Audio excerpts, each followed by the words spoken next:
Hey everybody, it's Old School Nerd, and we are back again for another reaction. Today is going to be a little bit different. Well, maybe not today, but at least this particular video will be a little different for all of you. Because this time it's going to be something that I'm sharing of all of you that I love, versus you guys sharing stuff that you love for me to react to. We lost the great BB King quite a few years back now. It's been almost a decade, if not more. But when you're talking about guitar icons, especially in genres that some of you may not be aware of, it's one of those things where everybody, when you say the word BB King, everyone knows who you're talking about, but not everybody knows the person's work. Like we all know, if you say Hulk Hogan or if you say Hulk Hogan, everyone knows it's a guy that's like really, really tall with balding blonde hair, wearing yellow wrestling trunks and superstar running around, right? And anytime somebody says the word Ric Flair, everyone goes, woo! Even the people who have no idea why they're doing it, they just do it. Well, when you say BB King, everyone knows the name. Everyone knows, well, that's the guitar guy. But nobody really knows the legacy of BB King. Well, I've seen BB King twice in my life in two completely different scenarios, and I'd like to share them with you. The first time I saw him was at the Zydeco and Blues Festival, okay? Just to give you a rundown. It was a Zydeco Country and Blues Festival here in Lafayette, Louisiana. It took place at the Cajun Dome. And on the bill, I kid you not, was Buckwheat Zydeco. You're not going to know who that is, okay, if you're not from here. Dr. John, those of you who know the blues and stuff, and you may know who Dr. John is. We lost him just a couple years back too. Bobby Blue Bland, again, another blues legend for his voice. BB King, and what made it the country festival was the day before, George Strait and the Ace in the Hole band played in the round in the Cajun Dome. So it was a Zydeco Blues and Country Music Festival. Well, I was working doing lighting as a college student at the Cajun Dome here in Lafayette, Louisiana. I was working one of the spotlights on the stage, local technician, and I did the George Strait concert. Well, because I did the George Strait concert, I was allowed to come back for free to come and watch the Zydeco and Blues portion. So I sat through Buckwheat Zydeco, enjoyed the local music kind of flair. Sat through Dr. John, sat through Bobby Blue Bland, and they were really, really cool. But what wound up happening that I didn't expect was BB King came on at 10 o'clock, okay, at night. Now, normally, that would not be a problem. It's pretty common for one of the godfathers of blues, musician-wise, to come on at 10 o'clock. However, what wound up happening was there was a local ordinance at the time that public events could not go past 11 p.m. in the city on a Saturday night, because the next day was Sunday. So right in the middle of BB King's set, Fire Marshal tells the stagehand goes up there and he goes, I'm so sorry, everybody, but it looks like we're going to have to call it short. Firemen, policemen said we got to shut it down at 11. And I'm telling you, there was a good 10,000 people in that stadium in the Cajun Dome, and they were not happy. So he said, tell you what, I'm going to play until they make me leave, which is pretty funny because everyone cheered. But he still left it at 11:15 or something. But still, you know, he played Thrill Is Gone, which was the last song he played before he left. So I thought it would be really cool to play the last song that I heard him play live, which was The Thrill Is Gone. However, I just told a lie. What people don't know is because I worked for the Cajun Dome at the time as a student employee doing work for credit, you know, that little campus work thing, doing lighting and stuff. We were able to get backstage, and in his tour bus, on the outside of his tour bus, they had some chairs set up, and they were drinking whiskey and smoking cigars, and he was out there playing, not Lucille, he was playing Stratocaster.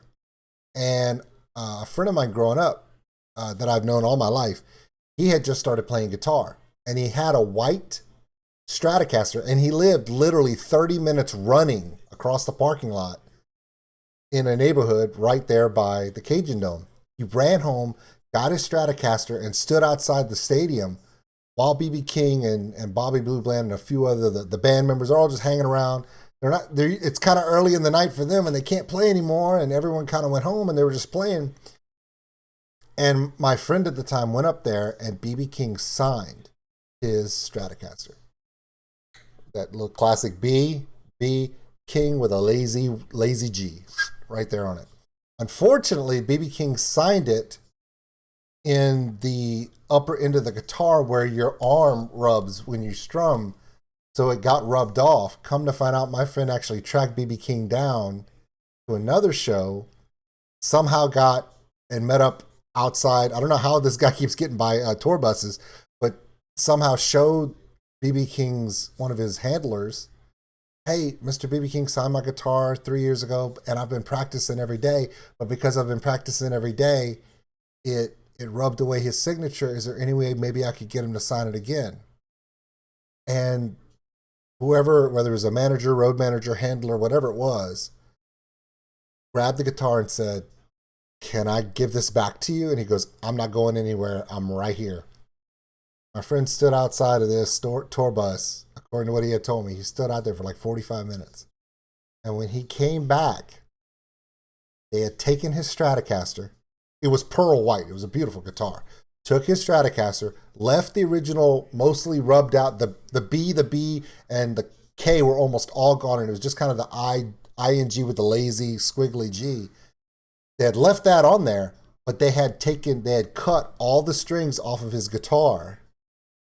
Had B.B. King signed the neck between the, I think it was the fourth and third frets, so it's kind of in the middle of the neck. Wrote B between the frets, and then King in the middle. And then B.B. King's guitar tech put a set of B.B. King's strings.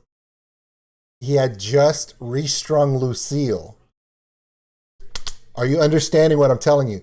The guy had just restrung Lucille, took the strings that he had just taken off of Lucille. He didn't cut them because they never cut them off Lucille, because there used to be a guitar tech back in the 80s, the way the story goes, that went to cut the strings and gouged the neck when he went to cut.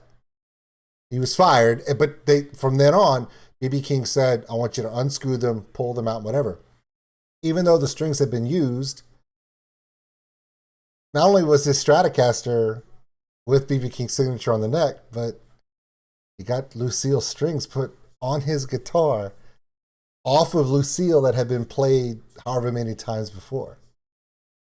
Here's the thing.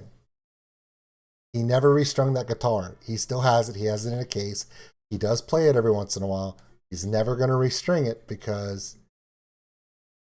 And when I tell you he's got the note, they signed a note from the guitar tech saying this guitar, and he put the code, the serial numbers of the pack of the pack that he uses, and it's like, I certify that these strings came off of Lucille when I restrung her for performance. They are now on the Stratocaster. Love and kisses. B.B. King loves it. I saw the note, but it's something about the like. He goes, the only reason why we did this was because you rubbed out his signature. Apparently, B.B. King loved to sign people's guitars where they would mess it up. Because anytime a guitarist would come back and go, man, I rubbed your signature off, that meant to B.B. King that you kept playing. And he loved that stuff. So that was a quick B.B. King story for you, but I wanted to share this performance with you. I saw it on Jamal's channel. And by the way, if you have never seen Jamal's channel, he's a gentleman who does a lot of reactions, got a lot of followers, a lot of subscribers, because he's amazing in how much he loves music and how much he shares. So check out his channel. I'm going to put a link to his channel in this video, because when I saw him react to this one, I had to do it and share it with you because I love BB King. And at the end of this reaction, I'm going to give you one more BB King story before we end the video. So like and subscribe, give us a thumbs up, check out this channel. Also check out Jamal's channel. I'll put a little Kamal's link in there, and check us out at oldschoolnerd.com. It's got our Patreon, our merch store, all of our social media, but that doesn't matter. Right now, it's about you guys seeing the greatest guitar player I've ever seen live. As an adult. I mean, I saw Eddie Van Halen, which kind of blew me away, but I was a kid when I saw him, so. But this is BB King in his iconic song, The Thrill Is Gone.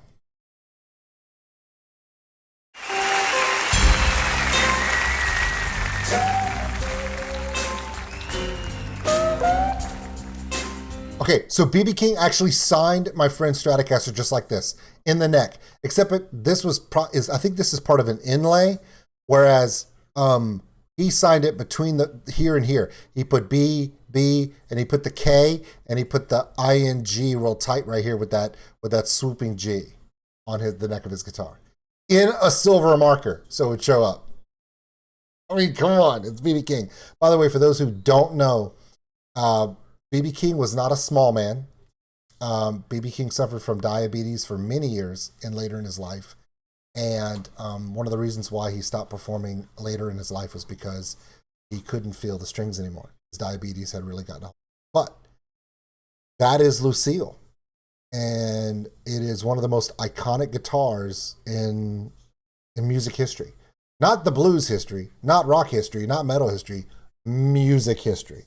If you go up to any guitar player in the history of the world and you show them a picture of a guitar, if you show them a picture of Lucille, they're going to be, psh, that's Lucille. They're going to know. Like if you show them Brian May's handmade guitar, or the Eddie Van Halen red and black, the red and white, or the black and yellow, they're going to know. This is one of those times when you're talking about guitarists. I'm going to go because I'm going to get emotional on this song. You're going to laugh at me, but I'm sorry. Let's just enjoy BB King.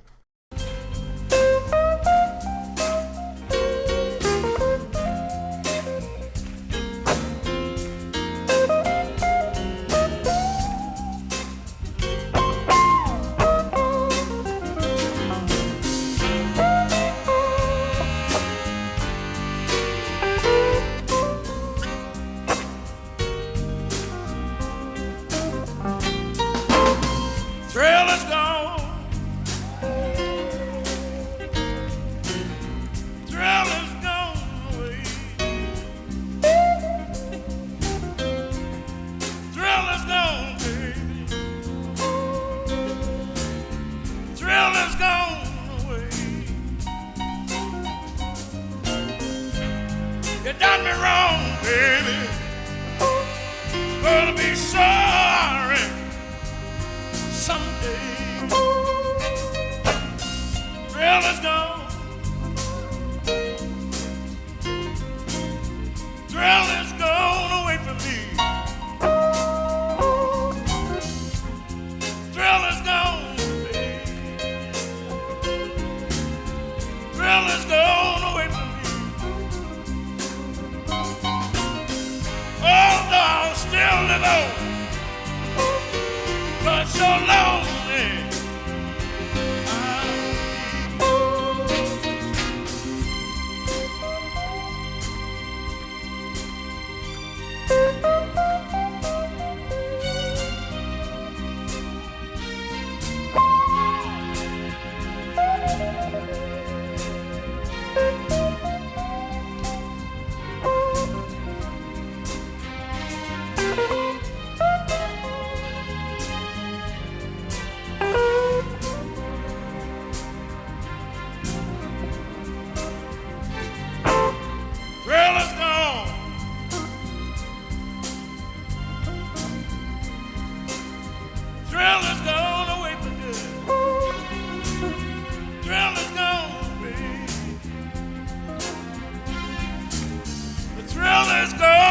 For good.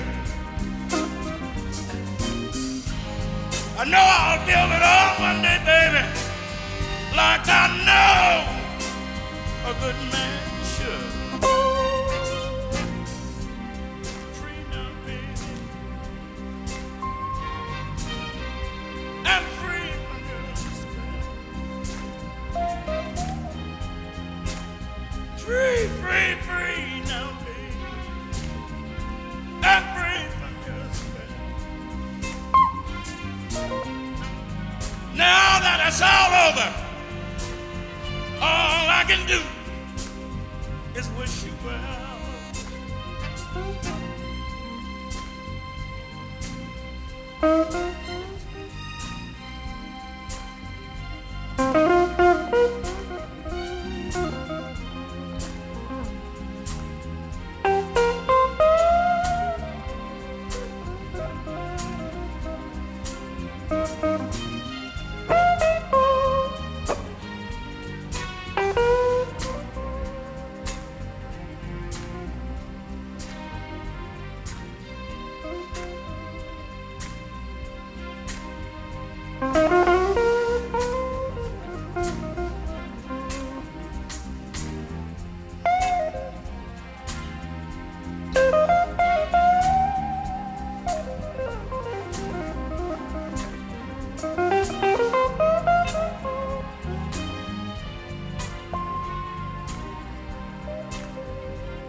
Sorry. People don't realize how nice of a man he was. Hold on. I didn't stop it to cry. I stopped it to bring out something that what really made him so amazing is that we spend so much time watching guitarists play as fast and as loud as possible. The one thing that made B.B. King so iconic was putting vibrato and accents and notes, but one thing that he could do better than anyone is he could whisper with his guitar without ever touching a knob, a pickup, a pedal. He could make it literally speak a whisper. His plucking could be so soft, where when he could actually go off and wail and pull and every note is felt. Every note is not only in his hands, in what you hear, but you see this man's face, and there is joy in his pain. And one of my favorite things that he does is when he hits a high note or he hits a tag note, something that will literally pop a song, and his eyes will get big, his mouth will get big, and he'll just do that B.B. King smile just up in the air, and it's right here. You don't, if you never got to see the man play live, I'm so sorry. You missed someone that will never come again. Luckily, we have recordings of him that will last forever. And thank God, because I am not a guitarist. I do play banjo, but I'm not a guitarist. I picked up banjo because I wanted to be like Roy Clark. By the way, I found out within 10 days of starting to play the banjo, I'm never going to be Roy Clark. But he's one of those artists that when you see him play, it's not about how fast. It's the fact that Lucille is part of Mr. King. And Mr. King is part of Miss Lucille. And if you've ever seen him play, or if you ever watch one of these videos, and you wonder why I'm crying or I'm tearing up like this and getting emotional about some guy that's been dead for 6 years playing a guitar, is because I want you to think about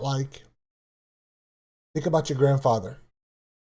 Okay, and think about how much your grandfather loved your grandmother. That was their if that was their thing, and watching a man or a woman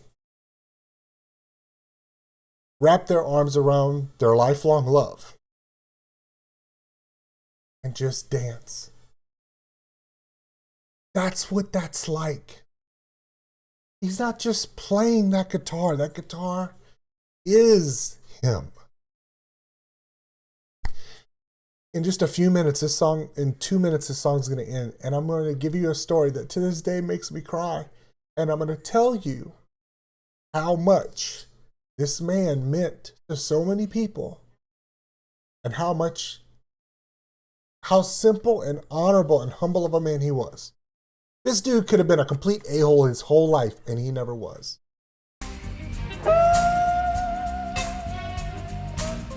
Whew.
Wow.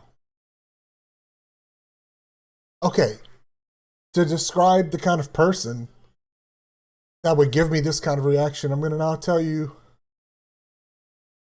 my B.B. King story. Just before 9/11 in 2001, I got on an airplane and I was flying from Lafayette, Louisiana, and I was flying to Las Vegas. And this was right just before Christmas.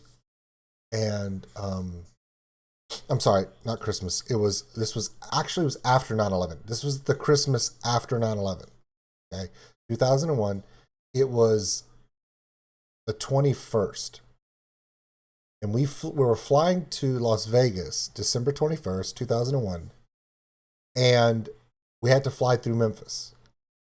We were going for my sister's wedding. It was my ex-wife and I. And my sister flew us out there. We had to get a plane from Lafayette to Memphis because at the time, Lafayette their hub was Memphis to go anywhere because they were flying with, I think it was Northwest Airlines at the time. We got our flight, got to Memphis, made our connection. We were walking around through Memphis, and I remember telling my ex-wife, I was like, this is Memphis, Tennessee. This is the Memphis airport. And all throughout the airport, there's nothing but barbecue joints and a couple blues bars where there were live people playing in an airport, which was pretty cool.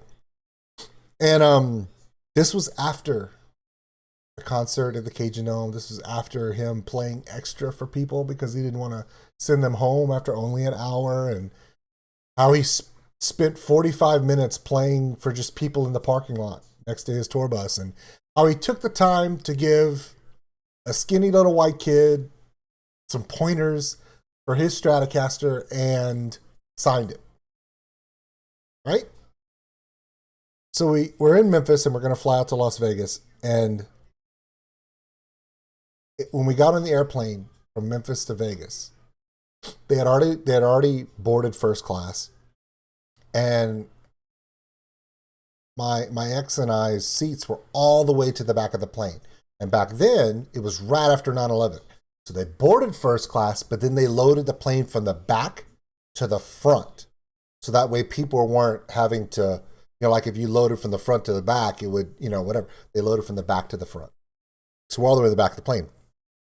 So when we got on the plane, I walked in the plane, okay, when you come in that first door of an airplane, and of course the cockpit is right there to your left, and of course that was closed. Remember, this is 2 months after 9/11. I turned the corner, and sitting in row 3, on the right, that man. That man right there. He's wearing a black jacket, black shirt, no tie, slacks, wonderful shoes. And I swear to God, I remember this ring on his hand. There was a gentleman who was just sitting down in row 4 right behind him. And this guy looked like he could play linebacker for any NFL team in the world. And when I walked in, my ex-wife had no idea who it was. Like, she had no clue. But I literally stopped and was like, and I was like, "You're BB King." And he goes, "Am I?" And I said, "Sir, can I just shake your hand? I know people are trying to board. Can I please shake your hand and tell you thank you for bringing your music to our world?" And he said, "No, thank you for listening." And as I'm walking by, I said, "Please don't tell me Lucille is in the cargo compartment of this airplane." He goes, "Oh no, my baby's right behind me." And he did like this with his thumb. And the guy sitting behind him, I still have the card. It's actually in a lockbox. I'll have to get that and show you guys. Gave me a card with a number on it, that if I ever hear he's in town, it's a come to the backstage and greet Mr. King. And it's a little number you call, and you tell them you met him, and da da da da da. And until he passed away, I could have gone and met him if he was ever in town on a show, and I never got a chance to do it. But he said, "No, my baby is right behind me." And all I realized is there were people coming in the airplane. I had to keep going. And everyone else behind me was like, "Oh, it's BB King, it's BB King." And you could hear all the whispering. And I walked up to the guy, he handed me his card. He goes, "Hey, if you guys are going to Vegas, you guys are going to be there in about 5 days. He's playing at the Mirage." I went, "We're only going for 3 days." He goes, "It's all right."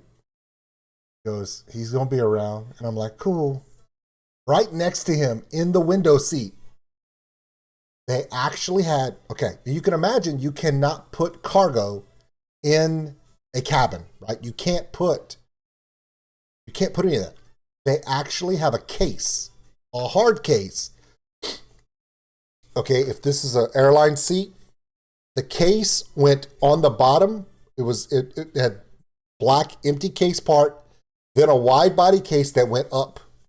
It was almost the size of a human in the way. They bought a seat for Lucille. She was in the hard case. And because they had a way that they could strap it down, and they allowed him to fly. And that guy's job was to be his handler, his bodyguard, whatever. Pretty sure that guy's job was to make sure that that guitar went everywhere that gentleman went. But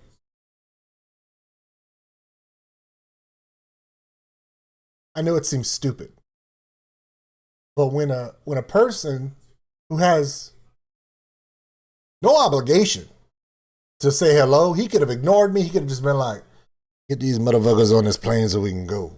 He was never like that. He was never that man. He always had a smile on his face. And the 2 times I've seen him were 8 years apart. And the first time He spent time with strangers because he felt that they paid good money to see him play, and they got cheated, and he was going to sit out there all night in the middle of a parking lot to give at least some people their money's worth. And when a stupid little white boy, by the way, I had no beard at the time. I was completely goofy looking, skinny as a rail, walks on an airplane, geeks out on him, and tells him something as stupid as, "Thank you so much for bringing your music to our world." At this point, I'm thinking, I'm surprised his bodyguard didn't tase me. But he goes, "Thank you for listening," and shakes my hand. This hand right here got a handshake from the hand that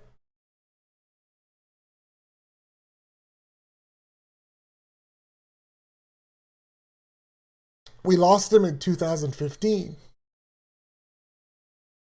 And I remember feeling bad that, yeah, he died, but I never used that card.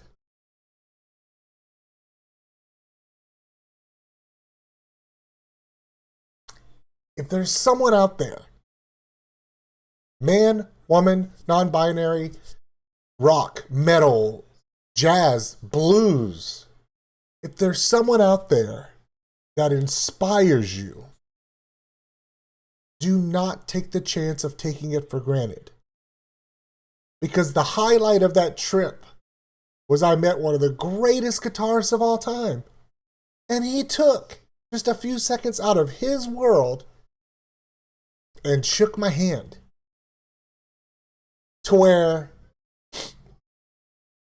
14 years later, he passes away, and the only thing I can think about is, damn, I never used the card to meet the guy again. Ladies and gentlemen, that's B.B. King. Quite possibly one of the most humble, genuine people on the planet.